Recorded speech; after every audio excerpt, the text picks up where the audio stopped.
KCHW 102.7, looking at 8:29. Scott along with you this morning, and special guests in the studio.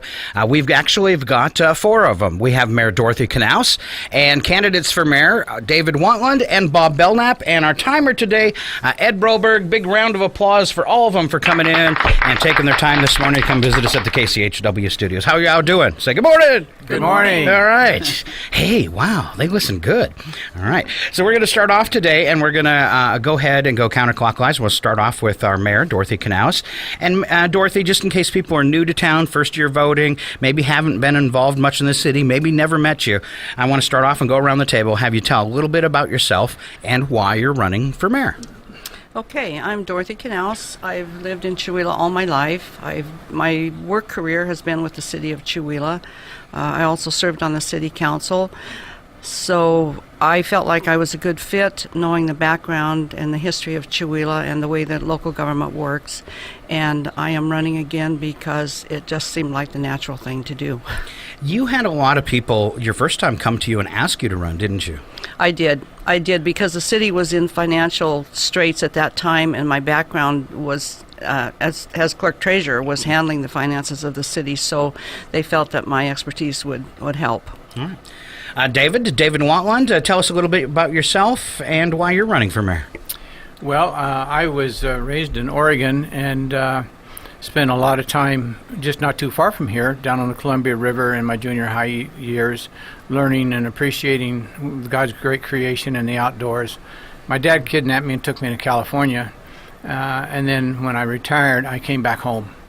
Been here 7 years, and each year I'm here, I fall more and more in love with our unique community. The reason I'm running is because after speaking out on an issue in City Council, I was approached and asked to give some consideration to it after seeking some counsel with some friends that I trust.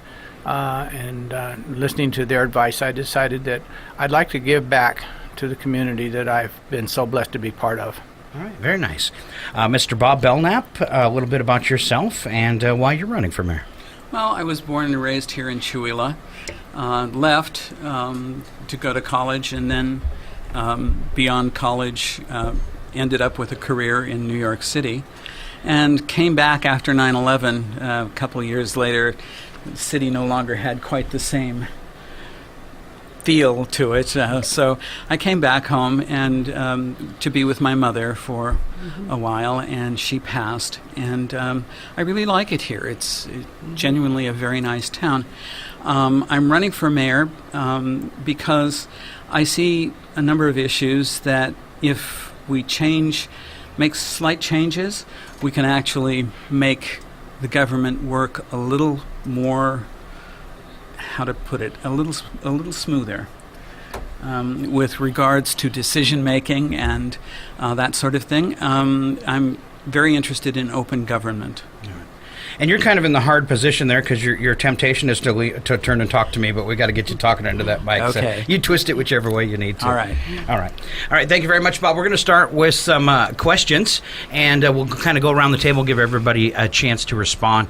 We'll start with Dorothy. What is the city's biggest economic development opportunity?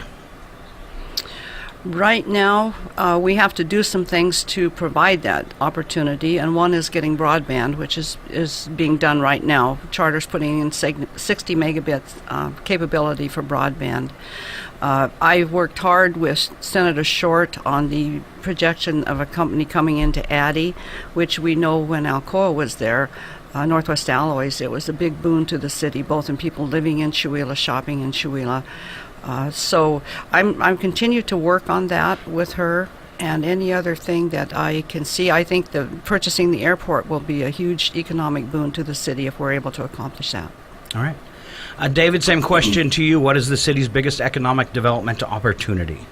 Well, I think the biggest economic opportunity is to do a serious look at what is our Leavenworth. I was very impressed by, if you read the history of Leavenworth, how they were a dying city, and they turned that around by thinking outside of the box and beginning to look at what are the opportunities, what can we do to remake ourselves, what can we do to retool ourselves, what can we do to embrace what we have.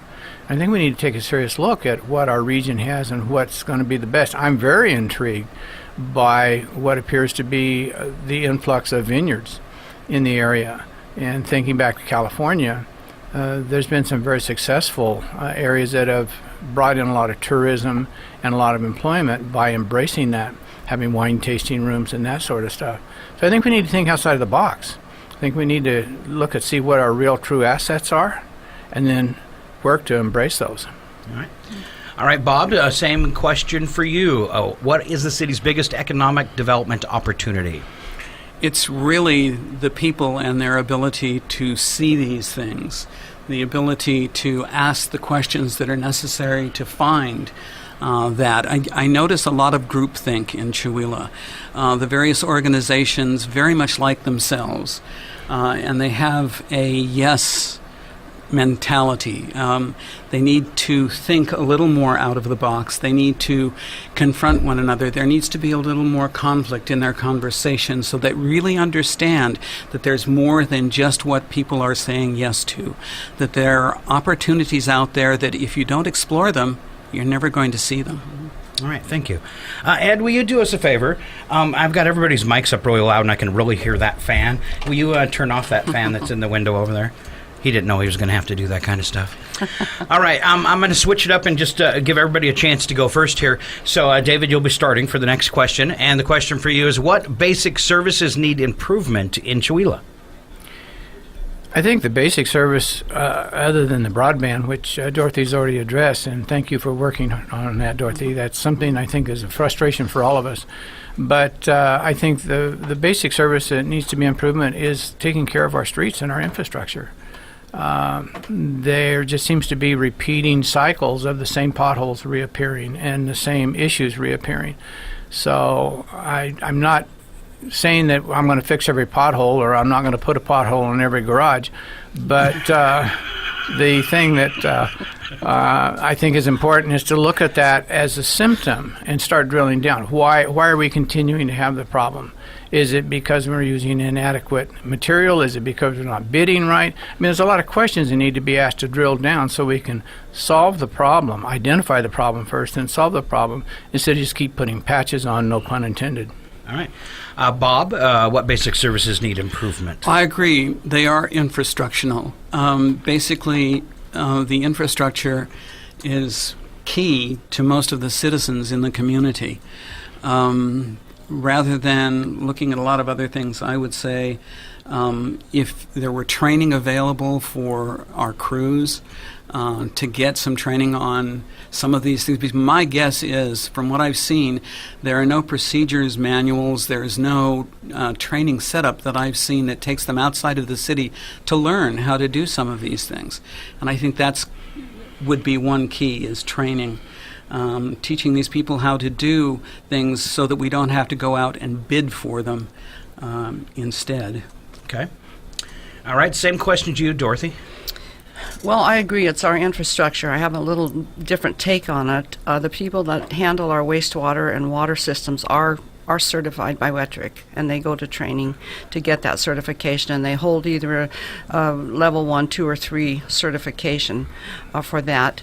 The streets, that's a hard problem, because when the voters of this state voted to do away with the motor vehicle excise tax, when if you can remember back when your car tabs were $300 and $400, and they went down to $30 initially, that money was for roads and streets. Came back to the city for roads and streets. So our budget for chip sealing for the year is $30,000.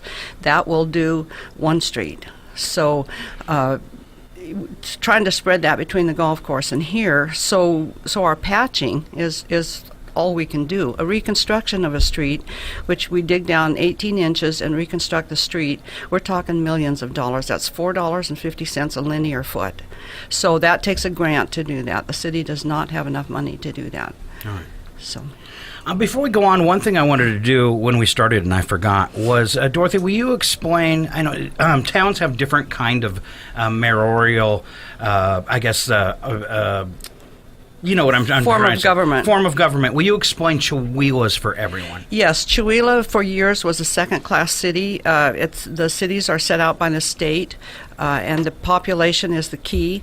Up to 1,500 is a town. From 1,500 to 10,000 was a second-class city. Most of the second-class cities have opted to be code cities, and the difference is that a second-class city has restricted, you can only do what the state tells you you can do. A code city, if the state doesn't say you can't do it, then you can. And there are different forms of government. Chewelah has selected strong mayor council form with two separate positions.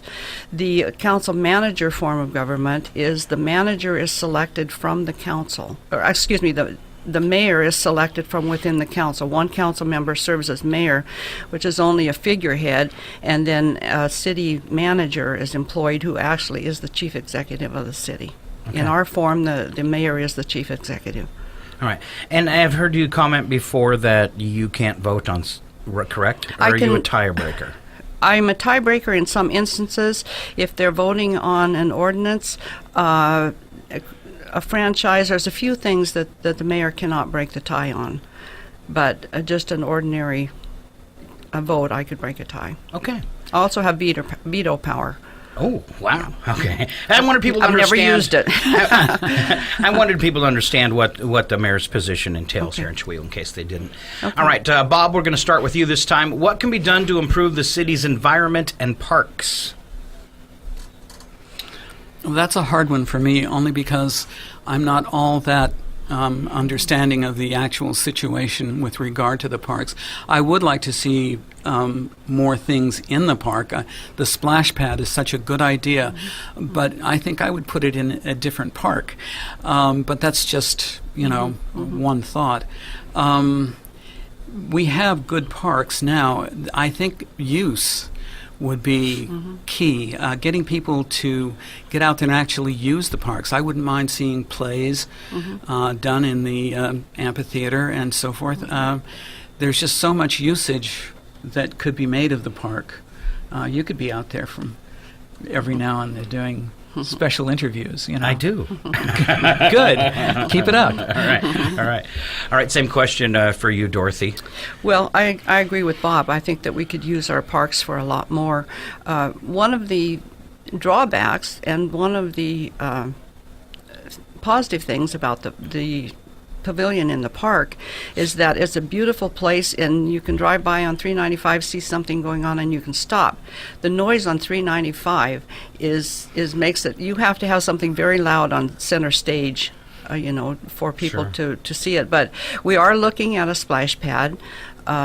The other thing that when the man from Outdoor Recreation was here on June 28th, he looked at a couple of things. He looked at the pool and he looked at the park, and he said that a lot of the cities are doing walking paths around the perimeter of their park, and he suggested that might be something we want to look at someday. Great idea. People go and just walk around the park. Yeah. All right, David, same question. What can be done to improve the city's environment and parks? Well, I think that I agree with both Bob and Dorothy, but I think that the city really has a responsibility to promote it. There needs to be, I think, more proactive efforts made to determine what can we do, and I appreciate, Dorothy, that you're doing that. But putting in the walking paths would be good. But just the fact of what can we bring in terms of community-centered entertainment or just community-centered efforts. The pumpkin, the Greater Pumpkin thing, I love that. I do too. That's just so much fun, and if we can make some more of those so that we get all of the people involved and get all of the community to become more familiar with what's going on, it just picks up its own momentum, and it becomes more and more a place for people gathering. Yes, and I'm just going to add this in, or maybe I shouldn't, but hats off to the Arts Guild, because that is Yes. one of the best events that I think I've ever seen in Chewelah. I've never, and I made the comment before, being down there broadcasting, I had never seen that many people in the park at one time. I realized during Chautauqua, 50,000 people roll through town, but that was the most people in the park at one time, and we brought all of our locals together. It makes me tear up. Yes. All right, good job. Let's just give a little applause to the Arts Guild on that one, so they keep going. All right. Before we move on to the questions from the candidates, I had them each bring in a piece of paper with at least, or asked them as much as 5 questions on it, and they did that, and we're going to get to those questions, but I have one question I want to start before we get to those, and it's kind of a fun one. Unfortunately, Dorothy, you're going to have to start because you're next, okay? So the other two are going to get a little warm-up on it. You will not. If you were able to have a billboard coming into Chewelah, what would it say? It would say right what the billboard says coming down the hill, welcome home. Welcome home. Every time I travel, it doesn't matter if I go outside the United States, across the United States, when I come down that 3-lane and look at the valley, I just say, I'm home. Okay. Now, I don't think I worded it quite correctly. Oh. What would the billboard, that's my fault. What would the billboard say for running for mayor? Vote for Dorothy Canals. What else? Okay. All right. I guess I deserve that. I don't have a sense of humor. Okay. Apparently you do. All right. David, what would your billboard say? Well, I don't know that I can improve on what Dorothy said, really, other than I think it would say, vote for, cross out Dorothy, David. All right. Here we go. We're getting into the vicious stuff. All right, your turn, Bob. What would your billboard say? Well, I have to be honest. I ran Dorothy's campaign and I went back to her and said that I would run her campaign this time, and she said, hey, you can only do that if you're willing to say, run for Dorothy and not for me. And, I'm willing to do that on the billboard. I'm willing to say that. So I filled my obligation. Thank you, Bob. You're welcome. All right. So that lightened it up a little bit, didn't it? That did. All right. David, these are questions from David Watland. His first one, and we'll go ahead and start with Dorothy. How will adopting the open government model improve and enhance the overall operations of Chewelah? Well, there's a difference of opinion on this because I think we have an open government. It's a difference of opinion between Bob and I. People are allowed to ask the council to be on the agenda. My office is open to anybody, anytime. I'm there. The staff has the authority to make appointments before or after 10 in the morning and 3 in the afternoon, Monday through Friday. I always return phone calls. I always return emails. Anybody can drop in, and unless I'm in a meeting, can come in and talk with me. So my part is open. The mayor is not responsible for the council's openness to the people who elected them. They are individually responsible for that. Okay. Yes.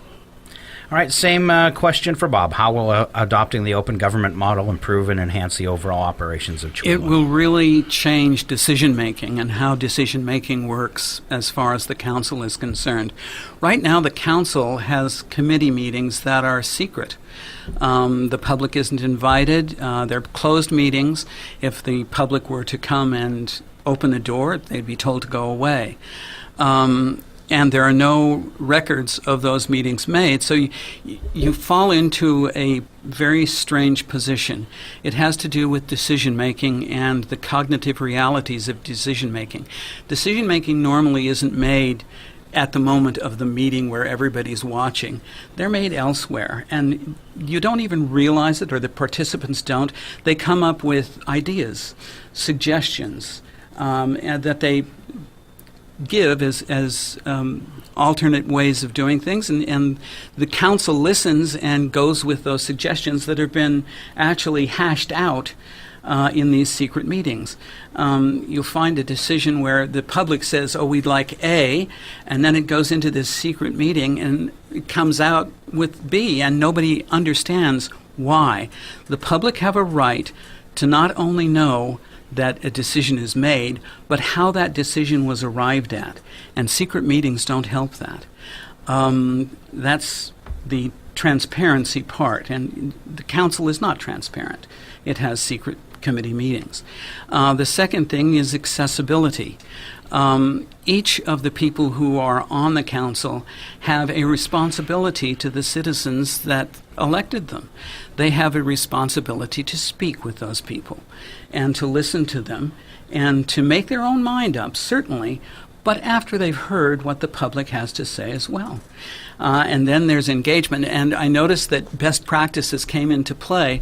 The new lawyer, Mike Waters, has looked into the best practices, and they've come up with a basic engagement package that shows that you can actually open up that portion of the council, which is called discussion, and have people from the public interact with the council in ways that they haven't done before. And I applaud Dorothy and the city attorney for doing that, but I'd like to see them do a lot more. All right. Now, David, did you want to comment on your own questions or keep asking the other two candidates? Oh, I'd like to comment on that. Okay, go ahead.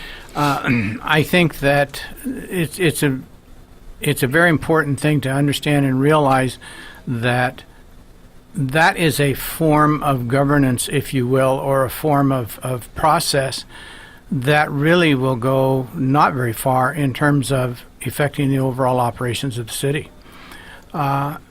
It's kind of like, you can go down and you can get a Volkswagen Bug and you can take the body off and you can put a sports car body on it. But it's still a Volkswagen. Sounds like a Volkswagen, runs like a Volkswagen. You buy Volkswagen parts for it. So I think we have to be very careful in looking at this as the answer that's going to solve all of the issues. It's only the beginning. And when I was doing legislative work down in California, I attended a lot of meetings, committee meetings, and so on in the state capitol. One of the things that I learned and understand is those are open. They're recorded. They've got TV cameras, the agenda, and so on and so forth. But the reality of it is the decisions were made long before they ever sat down at the desk. And so you take on the window dressing of being open, and it's not really open. I have to take exception with Bob in terms of the meetings being secret. I don't think they're secret. I think they just are doing what has been the best practices up to this point, and there's no nefarious intent involved in them. So it's really something that I'm concerned about, because I like to ask the question, why? Why is this happening? Why is it not happening? Use that as a diamond drill and find out what's going to work best and what's going to take us to the next level. And the open government is absolutely something that is a positive thing, but at the same time, you can begin to rely on that, and then growth doesn't happen. It takes leadership. It takes somebody who's going to be able to set the bar and guide and mentor, pardon me, and be able to bring everybody together so that the communication links are open and that the communication links are meaningful. All right. Dorothy, next question from David was, if the open government model is adopted, should it be codified? That's a council decision. I try not to get into their realm. They are the legislative body of the city, duly elected by the people. It's their responsibility to make ordinances. It's not mine. I can recommend policy to them, but that's really their meeting. The way they want to operate their meetings is solely up to them.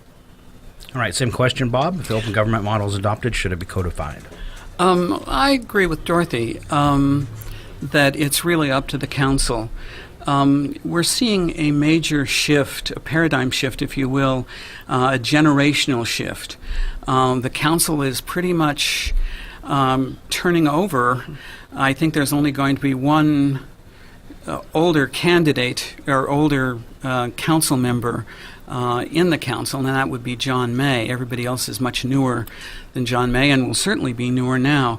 And my guess is that these young people, this new generation, understands what David understands, that open government is the first step in seeing to it that the government runs the way the people want it to run.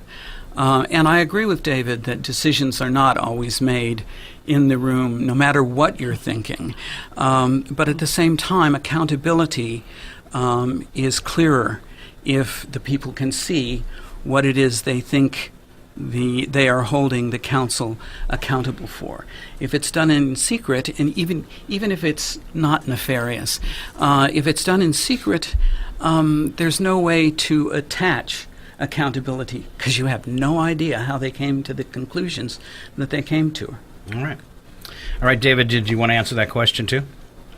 Well, I wrote that question based on some of Bob's statements in the paper, and I have a real concern about any attempts to put it into a codified state, because I agree that it's not the mayor's decision and he or she can only make recommendations. But I think we need to be very careful about trying to put something into such a hard position, because it gets very hard to deal with. I mean, now all of a sudden you're looking at it from the perspective, well, what does the code say? Can I not? And then when you want to change it, as you grow as an organization, as you grow as a city, then it becomes very difficult to make those adjustments. So it just needs to be best practices and policies, and so that we can, as a community and as leadership, grow together and learn how we can work together in new ways. Okay. I'm going to skip your third question because we've already addressed it. Okay. His fourth question, Bob, we're going to have you go first for this one. What experience and skill sets do you bring to the table to take Chewelah to the next level of progress and growth? Well, I have over 30 years, 35 years actually, experience in city government in New York City. I am very good at problem solving. Much of my work was in the financial side of the city's work. I was able to root out fraud. I found $3 million a month that the city didn't know they were losing. Not a big thing in New York City, but, something. And I firmly believe that my decision-making skills and the parameters of open government that I'm aware of will help. I believe that leadership is key, but I'd like to lead a path that took us more closely to the people and what they want. And so I'd like to open up a voice to the people. And as to the codification of these things, 200 of our cities already have them codified as best practices. I don't see where we would be limited in doing that. All right. Dorothy, what experience and skill set do you bring to the table to take Chewelah to the next level? Well, I'm a newbie compared to Bob. I only have 24 and a half years with the city, but I've served in every position, starting with city clerk treasurer, city administrator, council member, and now mayor. And my life skills are leadership and administration. So I think I'm only as successful as the people that work for me. So I think that I have the skills to pull people together to get loyalty from the employees. When I came to the city, there was a lot of dissension among the employees. There was a huge untrust of management. I think that I've overcome that with those employees. I have the ability, I believe, to bring people together that need to be together. I work with the Mayor's Association. I work with the Association of Washington Cities, with Tri-County Economic Development, Rural Resources. So I have all these things to bring together to ask people, how does it work in your city? What do you do in your city about this? And bring back some ideas to Chewelah. All right. David, the same question to you. What experience, skill set do you bring to the table? Well, I'm the outsider in that I don't have any governmental experience other than working as an advocate down in California for the small business community with the California Chamber of Commerce, the NAIB, and the California staffing professionals. I spent a lot of time in Sacramento working with the legislators on those issues. But what I do have is a very, very broad experience. I've been involved in manufacturing operations. I've been involved in distribution logistics operations. I've been involved in retail. I managed a chain of furniture stores operationally down in Southern California. My big thing is customer service. I'm really, really big on it. In fact, I pulled my Facebook account because I had some issues and I could not find anybody to reach, and that just makes me crazy. So what I want to do is to put customer back in government service. And I think Dorothy has done an amazing job on bringing us to a new level here in Chewelah. And Dorothy, I thank you for that. But at the same time, I think we need to look at how we can move forward. My background was being hired to come into operations that were in deep trouble and turning them around. And what I learned in that was that you can't go in with expectations. You have to go in with an open book, an open mind, and find out what's working, what's not working, what can be improved, and seek the help and advice of all those that are involved. And I carried that into my consulting practice, and it has worked very well for me. So bottom line, I think I have the skills from leadership, people development, and the people skills to come at this from a little bit different perspective and look at to say, okay, what's going to work? What do we need to change? And then to champion those changes so that we can be even prouder of our city than we already are. All right.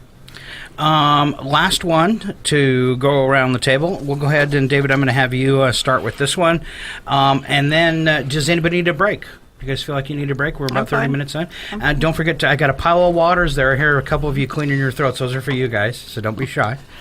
All right, David, how can communications, links, and flow of information to our community be improved? Well, I think that it's just basically going back to some basics.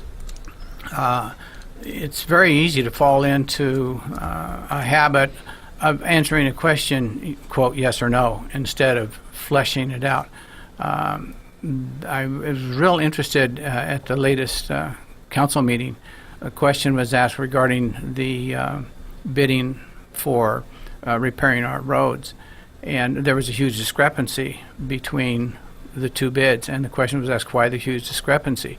And the answer was a good answer, in that because some companies just bid high because they're real busy, and if you want them to do it, then you're going to pay for it.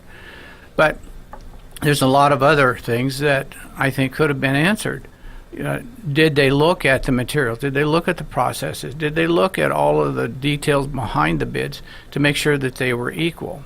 And it's this kind of communications, kind of details that I think people in our community are interested in hearing. So it's going back and rethinking how we're communicating and what we're communicating, and taking the time to make sure that the details are being communicated so they're not walking away with a why question, or they're not. Because I've heard that a lot. I don't understand why this happened, or I don't understand what happened over here. And when you're hearing those questions, it means there's a vacuum of information, and we need to figure out how to fill that. All right. Same question to you, Bob. How can communications be improved with community? I think the city's website is a very good starting point. Right now, it's a little anemic. Not all of the information gets out there that should. Also, we have a neat newspaper, and it would be nice to use it a little more to disseminate to the public exactly what's going on in the city. There's also that monthly bill that everybody gets, and putting something in there on a monthly basis that lists out what's happening in the city, the various road construction projects that are in effect or currently being worked on, the decisions that come out of the council. Just a little newsletter sort of thing would be fine. So those three things, plus perhaps some other more directed web-based information, perhaps a Facebook page, those sorts of things. I know that we not necessarily have the expertise in the city to do that, but I think we might be able to get some people in the community who are Facebook savvy or web page savvy to volunteer some work to see to it that those things got to the people. All right. And to you, Dorothy, how can communications be improved in the flow to the community? Well, this has been a frustration of mine since I've been working with the council for so many years. Up until probably the last couple of years, we were lucky to have anybody but the newspaper at our meetings. People didn't really care, just do the work and we're happy. And so I think now we're seeing a surge of people who are interested in what's happening, and that's going to take a change in course for us. But, I've been there a while, and it's a little hard for me to think outside the box. I personally have a Facebook page, and it drives me insane. But so like Bob says, it takes somebody who knows how to do that. We don't have any staff in City Hall that would know how to run a Facebook page. So you're either talking volunteers or you're talking hiring someone to do that. The website, occasionally I put something on there. There is an Ask the Mayor button, and if somebody asks a question, which they often do, it comes directly to me in an email, and I answer that directly to that person. If I get 2 or 3 that are asking the same question, I will actually put the answer on the website page. So I agree, we need to communicate better, and we need to decide, even putting something in the city bills takes somebody to fold, and it takes staff time to do that. So, and I'm not using that as an excuse. I'm just saying those are considerations that we look at. All right. All right, we are looking at 9:05. If you just tuned in, we are having a conversation with Chewelah's 3 mayoral candidates, and we are KCHW Chewelah. All right, I have Bob's questions now. Jeez. I had no idea what to ask. All right, that's okay. So the first one's for you, Dorothy. As a full-time mayor, you brought to the position a new work ethic. From your perspective, how has that changed the dynamics at City Hall? I think it has improved them. One of the things that I did in my first year in office was every time there was a decision made or the staff took a certain action, I said, show me in writing your authority to do that. Because I didn't want the staff making any administrative decisions. I wanted them to be able, when a customer came in and said, why are you doing this? I wanted them to be able to say, because this is the ordinance the council passed, or this is the resolution. So I think that is, the employees are very happy about that, because that takes all the blame off their shoulders if the customer doesn't like what they're doing. So I think that has helped. I think the morale is probably at an all-time high. All right. Is there anything you regret having done as mayor? I probably made some bad decisions over 4 years. Offhand, I can't think of one, but I'm sure they're there. I've probably done things that could have been done better. But, you don't...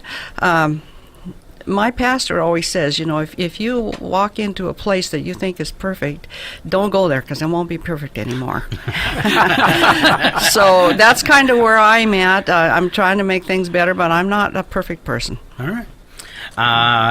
Bob's question for you, David, 2 of them. Was there a specific issue or incident that prompted your candidacy, and if so, what? Well, just an overall growing awareness of some of the questions that were being asked of people I talked to on the street and so on. But I think the primary thing that kind of triggered it was when I went to the council to speak out regarding the noise abatement proposal.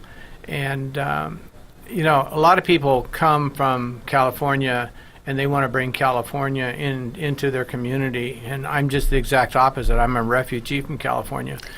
And I took the things I saw and heard and embedded them in me so that I could be aware of what those downfalls are. And that was where my concern was coming from. I mean, down there, people live side by side and never speak, and don't even sometimes even know the name.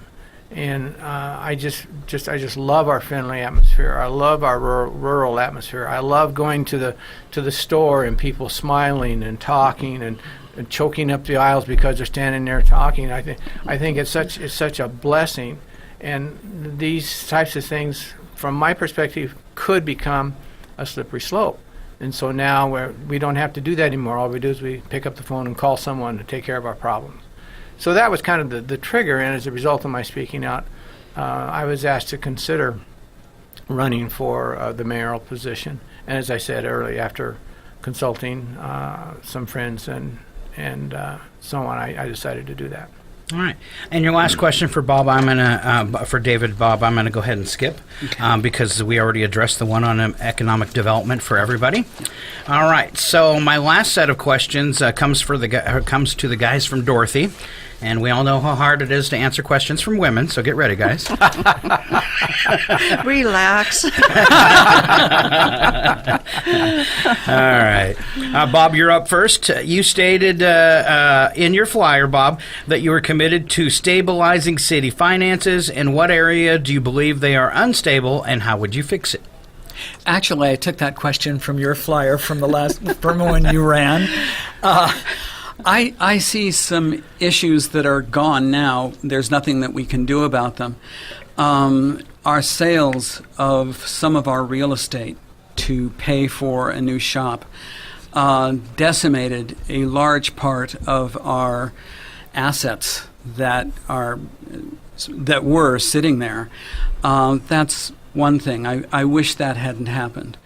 The other thing is our bills continue to rise.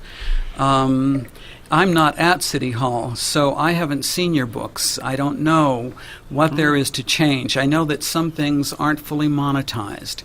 That much I do know, and I would work to monetize some of the things that don't appear to be fully monetized. I haven't seen your books. But I'd like to. So that's basically. All right.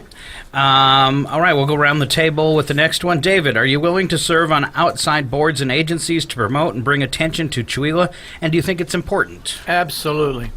I think it's of paramount importance.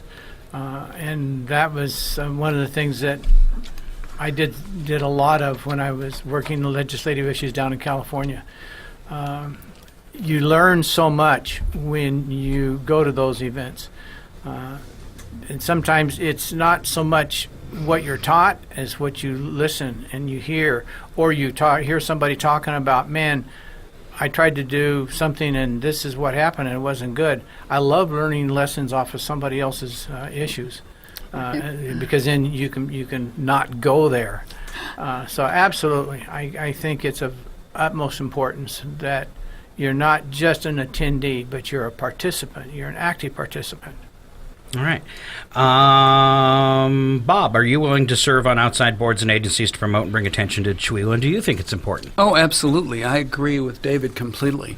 I think I would even widen the scope to not only include outside boards within our state, but within our nation and perhaps within foreign soil as well. There's so much that can be done with regard to economic development, and not all of it sits here in the United States. All right. Dorothy, would you like to comment on your question? No. Okay. Next, guys, we'll start with David. No, we should switch it up. We'll start with Bob for this one. As chief executive of the city, the mayor appoints certain officials who serve at his or her pleasure: the city administrator, police chief, fire chief, and clerk treasurer. Would you keep current staff or appoint those of your choosing? I would keep current staff only because they are well honed in the jobs that they have. I might want to make some alterations and changes once I hit the office. But at the moment, I don't see any need to.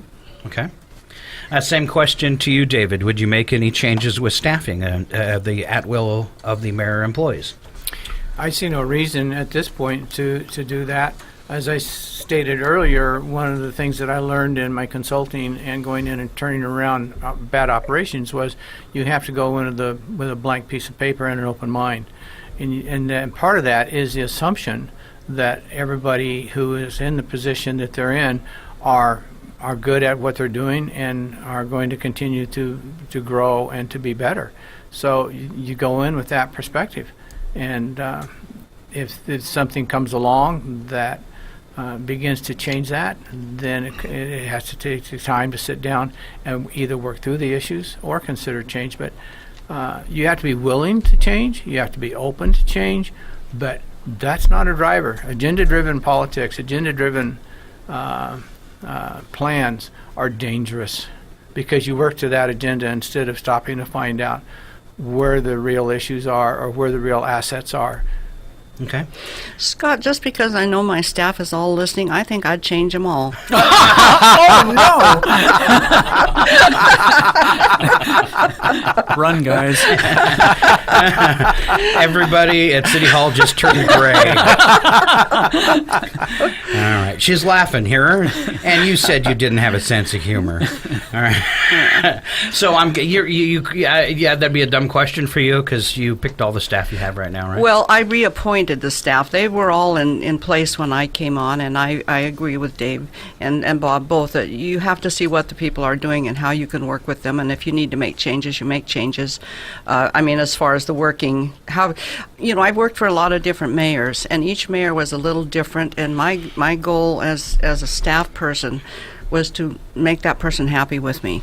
So I think if you get in a position where you buck authority that's over you, then you have to sit down and talk about that or make a change.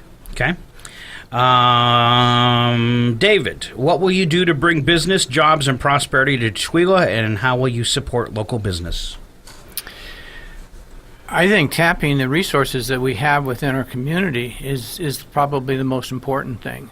I mentioned this at our forum that we had up at the golf course, and that's to use the SWOT model, strengths, weaknesses, opportunities, and threats, and to sit down and analyze what those strengths are and how we can embellish on them, how we can make them better, what our weaknesses are, and where do they fit into the program. How can we either eliminate them or do away with them? And then the opportunities, and that's the big one. What is our opportunities? As I mentioned earlier, what's our Leavenworth? We've got to start thinking broader, and I think we have some amazing small business and business owners here in the community and community in large. We start tapping those resources, getting them together, and brainstorming and looking at what our opportunities are, and then where our strengths are, and start embracing that and begin to develop it. So it's really going to be a process. It's going to be a long road. But if we develop a short-term plan and a long-term plan and begin to work to that, and I'm so excited about the community involvement, as Dorothy was saying, that's beginning to become more and more evident. That's the secret, because Dorothy can't do it. If I were mayor, I can't do it. If Bob were mayor, he couldn't do it, and neither can the council. It takes the community to come together and to work together and to champion each other's causes. All right. And Bob, what will you do to bring business and jobs and prosperity to Chewelah, and how will you support local business? I agree with David in everything that he said. I would go one step further in that I would create a vision committee that was more inclusive. I think I would call it Chewelah Endeavors, and house under it, umbrella under it, any group that came with ideas that we could exploit. I think the biggest asset that we have are the minds of everybody in the community. Right. The first thing to do is to train those minds up because they live in a small, poor community. And the next thing we need to do is incentivize them coming forward and saying what needs to be said and talking about the things that need to be talked about with regard to how we open ourselves to the rest of the United States with regards to the wondrous things that we have in the community. I mean, it is a great community. It is a community for all seasons. We have a ski hill, we have the airport, we have fishing, we have hunting, we've got everything. It's getting out of the community the various ideas that will point us in the directions. A lot of them will fail, but a lot of them will succeed. And I think it's that. I think it's teaching people that they, A, need to be honest with themselves about what the community has and what it doesn't have, and speak to our strengths and try to shore up our weaknesses. All right. Dorothy, do you want to address that question too? Well, that's exactly why I go to the Chamber of Commerce every Friday morning. It's not just business people. The schools are represented in there. The county commissioners are most often there. The library is there. The Arts Guild, community celebrations. The churches have representation. The medical community. So it's a lot of people putting in their ideas and hearing what's going on with other people, and one thing triggers another. So that's one of the places I go. I also am on the governing board of the Tri-County Economic Development. So I'm working with Jeff Koffel all the time. If he has a business that he thinks might want to locate in Chewelah, he calls us and says, what available land do you have? And Chewelah actually has the most developable commercial land of anyone in Stevens County. So it's a matter of getting someone here. The broadband has been a big drawback. Companies have to have broadband because of the way they do business nowadays. We're getting that solved so we can, do away with that barrier. There's other things that companies like. Over the years, I've been party with the mayors, talking with companies that are thinking of locating here. They want to know that the government is stable. They want to know that the medical community is there. They want to know that the schools are good. And they want to know that there's recreation and housing for their employees. So those are all things that make us look attractive to a company if they're thinking of a place to relocate or start up. All right. Could I make one other comment? Yes. I think that something, I've heard this said several times, and it always bothers me every time I hear it, and that's the term poor community. And this isn't aimed at you, Bob, because I've heard it from several things. I think part of the things that we need to do is we need to strike that from our vocabulary. We're not a poor community. We may have our challenges economically, and we may have our challenges in infrastructure and some others, but we are so rich. We're so rich in heritage. We're so rich in the people that are part of our community, and we're so rich in just all of the assets that are around us and our recreation and so on. I think we need to start focusing on those things because we get bogged down in this concept of the poor, and it kind of takes away the ability to think outside of the box and to open up the mind and say, what do we have? How can we improve? How can we build on where we are and go forward? So that's just something that I had to say. All right. May I respond? Okay. I agree in essence. At the same time, however, poverty is a reality, and it hurts a community. It really does. It diminishes what you are able to do as a community. Our poverty is basically we don't have a lot of people, number one, and the people that we do have aren't necessarily rich. And it isn't that you have to fixate on it, it's that you have to understand that it is a reality. And you have to inculcate that in everything that you do because it is a reality. The same with our schools. Our schools are not the best. They couldn't possibly be the best because they are one of the poorest, straight out. And that's why we need to strive to make our schools better. way better than they are. Currently, the testing scores in our schools here in this district are not great by any stretch of the imagination. Competition will help bring that up, but I agree with you that poor is not a word to use lightly, but it's a word that you have to keep in your vocabulary because it marks who's going to come here, what businesses will be here. Do you think another restaurant will come here? My guess is if they've done their homework, they probably won't because it's not a business model that works here for them. So that's all I'm saying when I say that we live in a poor community. I'm saying what it is. Okay? All right. Dorothy's last question is for Bob. It says, Bob, you were in the community 4 years ago when the city struggled with having to close the swimming pool and yet offered no input or solution. What motivated you this year to not only become involved but organize the group that is now seeking ways to reopen the pool? And what will be your continued involvement if elected mayor? Interesting. This is when the pool was invisible to me. You know, it was closed. I don't go to the pool. It's like the library. When I began working with the library to become part of to save our library, I don't use the library any more than John May uses the library. I have my own library. So like the pool, I just don't use the pool that much. But when I heard that they were talking about destroying the pool, I thought to myself, geez, this is something that our kids really would like to have, and the parents of those children, and a lot of people I found out in the interim are very interested in the pool. The wider community used to use the pool a great deal, and they miss it. And the fact that it was going to be torn down, because once it's torn down, there's no way we're going to get another one. That pour comes in here, okay?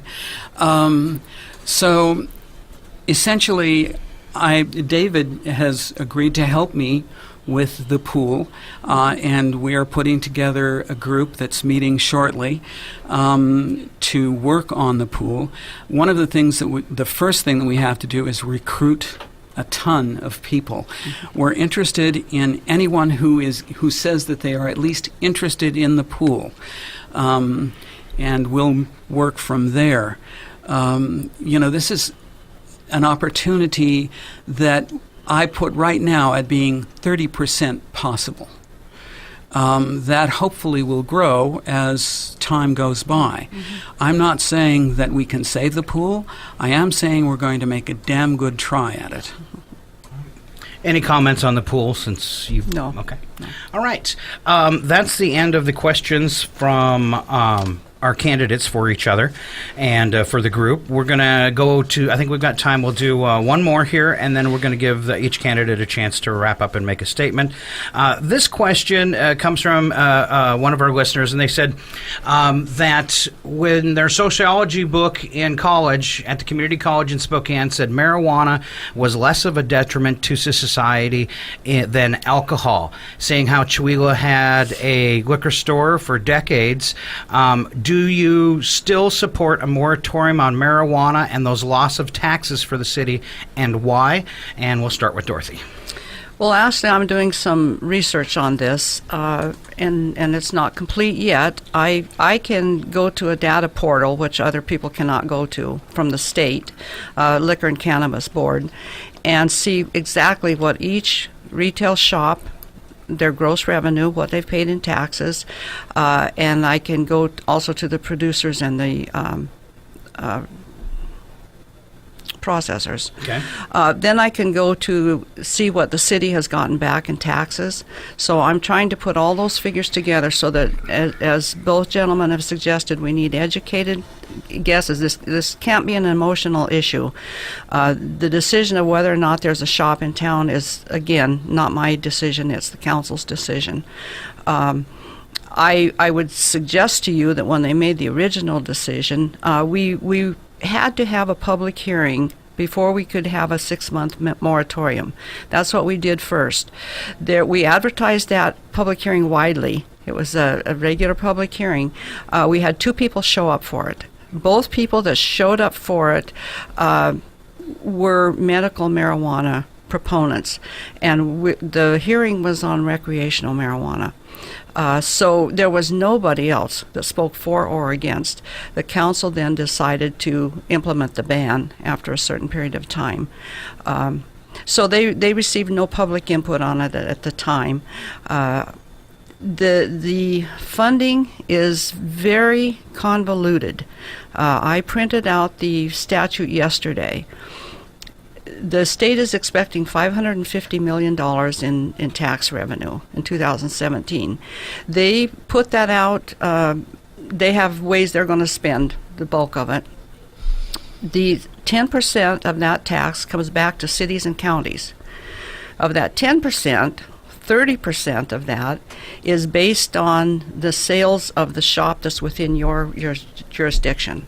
So then the other 70% of the other 70% of the 10%, 60% has to go to the counties.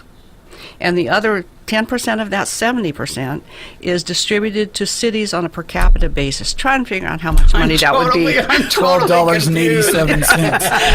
I suspect that people think that it's going to be a whole lot more, but I want to get to the facts and see if I can figure out, and maybe have the state help me.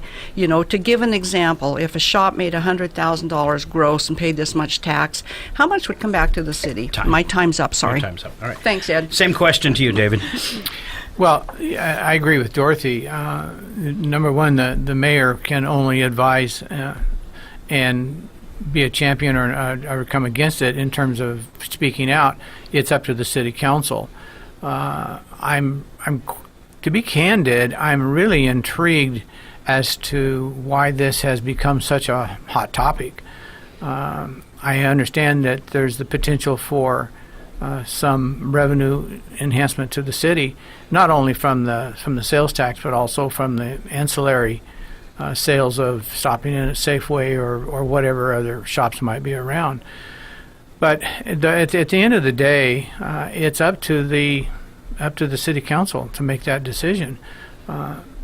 There's going to be many times, if I am mayor, where I'm not going to agree with the city council, and there's going to be many times when they're not going to agree with me. But when the decision is made, as mayor, my responsibility is to support that.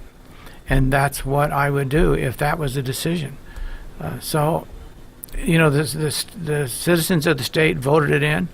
And I think probably the thing to keep in mind is when in our history... That's time on you, I guess. Oh, all right. Well, last to be chance, continued. Last chance, Bob. I'm so lucky. I'm the last on this question. All I have to do is say, you know, you guys did a great job. Thank you so much. Because I agree with both of you.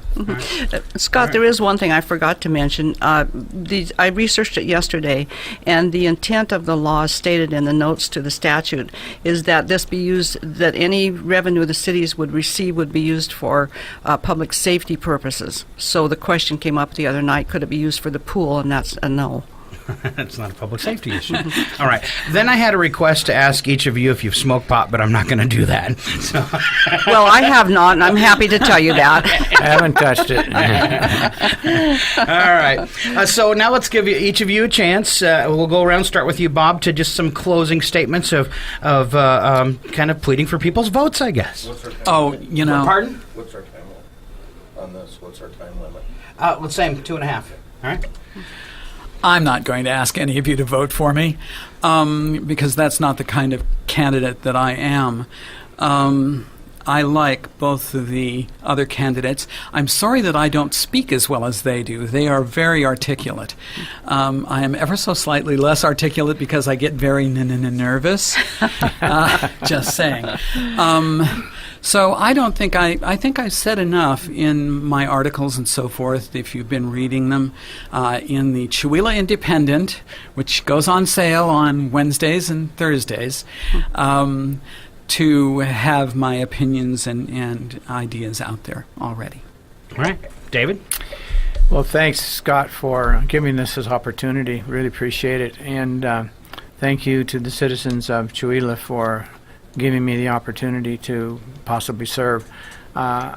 my main purpose in running was not to come in and square things around or square people around or change anything. My main purpose in running was to just offer some alternatives.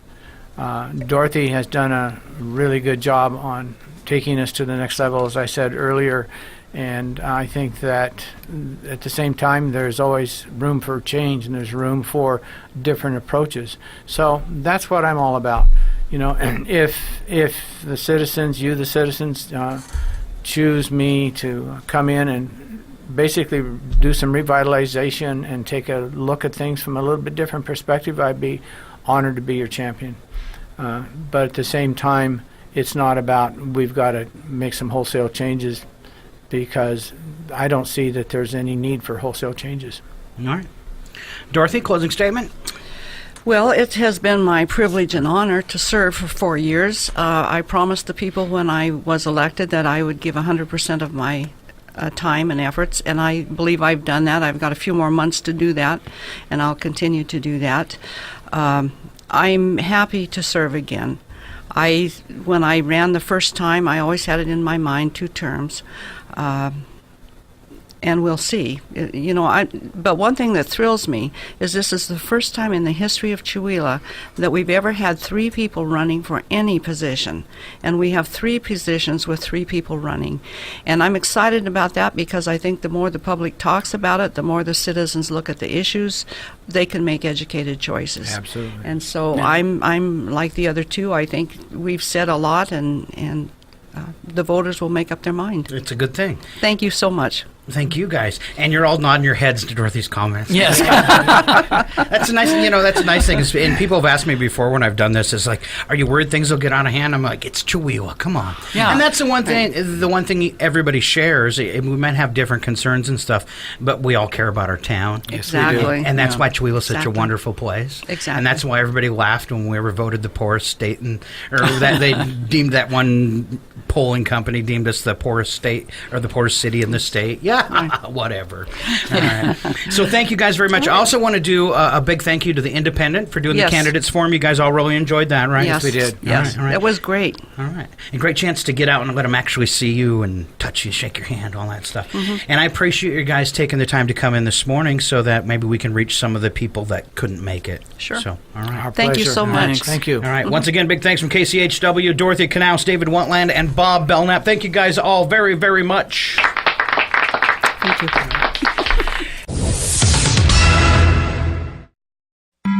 you.